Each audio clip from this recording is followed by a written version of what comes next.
En dan ruint het en dan is het gewoon jest en dan is het koud en dan is het kil en dan hebben we een temperatuur die 4 onder gewoon luidt. We wisten het, maar ja, het valt aan zat zin. Joen en vannacht opklarings. En ik denk op de meeste plekken aardig droeg of het zo heel goed een buiken wezen matten. De temperaturen zijn fjouwer rond 6 graden. Op eiland zijn 8 graden, die had ik voor de kustgebieden. En de wind die komt uit het noordwesten waai. En die is matig rond vrij krachtig. Kan in het kust- en waardgebied betekent krachtig wezen. En je houdt hem vooral op het verste loon aardig del. En dan morgen dag. Een dag met bewolking, een dag met zinnen en staat het nou het droegbaar. De temperaturen om het bij de 15 graden heen, dat is nog altijd te koud, maar het is al hoger als de aanroende dagen.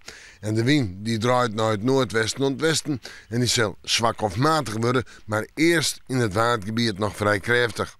Dan terug naar de oordedagen. Ja, maasje, tongetje, vreit. Een buig waartype, het wordt een wierte boelmessen, die gaat een protte wetter vallen. Soms meer dan 10 of 15 millimeter.